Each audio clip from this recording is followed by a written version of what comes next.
she was one of those fangirls, at least initially. So if she has had a change of heart, that's not what I would really... Did not sit well with me. It was all very lighthearted, very frivolous. People like Piers, who have never had to deal with our barbaric healthcare system, were finally waking up to the problem.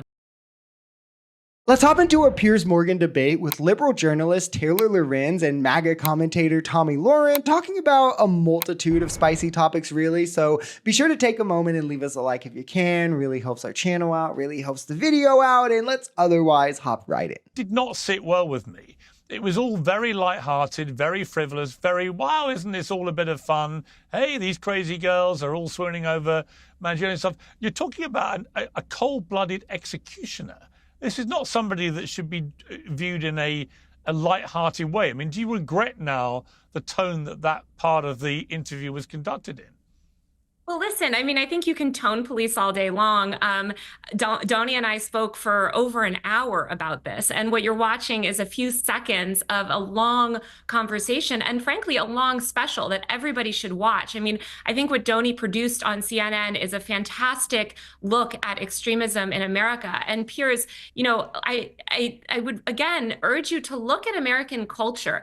We are not a culture that you know, treats serial killers or treats murderers or treats shooters the way that you are sort of speaking to it. And I agree with you. Liberals should never again concede this sort of moral policing from the right that has tossed all morals and ethics aside to support Trump full-throatedly, a man who has sexually assaulted a woman and then defamed her multiple times, or that laughed at Paul Pelosi being beaten with a hammer, or who shrug off school shootings with nothing more than thoughts and prayers, because it's always disingenuous in that they're just trying to do better by comparison rather than defending these positions like the ones I just listed, right? Not a single elected Democrat has came out in support of Luigi Mangione. Every Democratic politician has condemned him. Taylor herself has condemned him. There's nobody saying murder good. No one's serious, at least, right? The difference is all of MAGA still supports Trump despite him sexually assaulting a woman and then defaming her. All of MAGA supports his, or most, I guess there are some, right? Most of MAGA supports his pardoning of violent criminals, including ones that attacked cops, including ones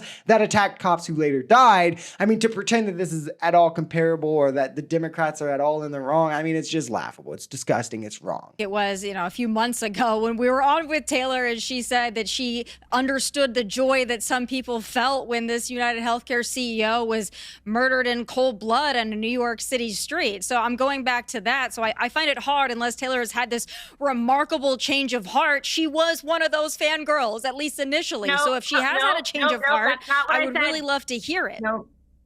No, Tony, that's not what I said. What I said is that I felt joy that people like Piers, who have never had to deal with our barbaric healthcare system, were finally waking up to the problem in America. It does not bring me joy to see anybody doing shootings on the streets, because as somebody that's covered gun violence extensively, I understand that that's actually a very terrifying sign of a crumbling democracy, if people just feel like the only way to get their voice heard is through shooting. And I actually think that that's what Doni's CNN special does very well. It unpacks the bang on. And that's the right conversation to have after any horrendous act of shooting or act of violence at all, really, right? Let alone this one. It's about what it was a symptom of and how do we address that to stop it from happening further. However, MAGA is binary. They're also reactive rather than proactive. So they just see it as an opportunity to do left bad, because making something political rather than addressing the problem is what they do best. And of course, Luigi did it in the name of free healthcare or whatever. So it's the socialist problem. But what problem does it fix doing the blame game? It doesn't fix anything. When the issue is, I mean, first off, the issue is the lack of healthcare accessibility and affordability in this country.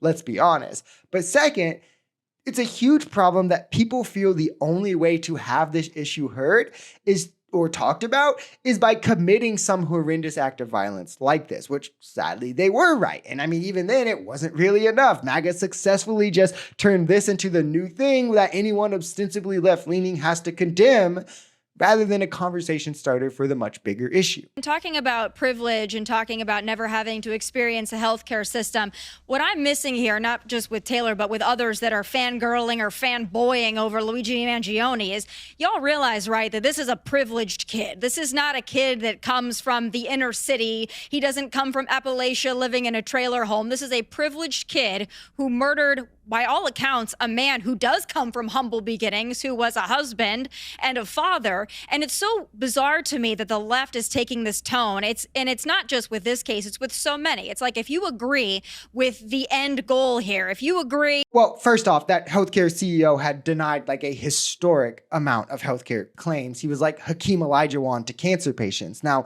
obviously, this doesn't beget his murder, but I mean, the framing here from Tomi is pretty egregious. It also speaks to a really weird thing that MAGA likes to do that I want to address, where it just like pretends the left has to be a poverty cult, or like to speak about issues of poverty or something, or wealth disparity, you have to be in a poverty cult. Like, you see this a lot with them talking about socialism or socializing things, but it's the same with like tax the rich, privilege of any kind, anything of the sort, really.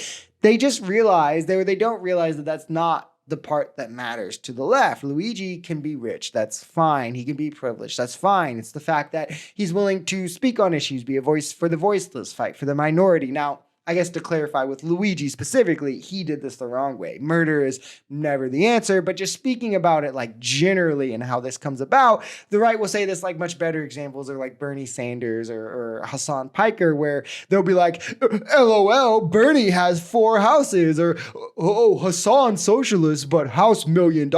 And it's like, well, yeah, but Bernie made money while being a voice for the poor, for the oppressed, for social justice and overall good in the world. What we have a problem with is people like making money, exploiting others' labor, and then pushing for policies that further exploit or allow for the exploitation of the working class, or, you know, who then dodge taxes and then use that money to like tip the scale in elections, you know, like Elon Musk, those kinds of things. Which, by the way, the right, fine with all of that, but then we're supposed to believe that them saying, oh, but Bernie, but Hassan, but Luigi, but like they have a ground to stand on with that. It's the right, it's MAGA.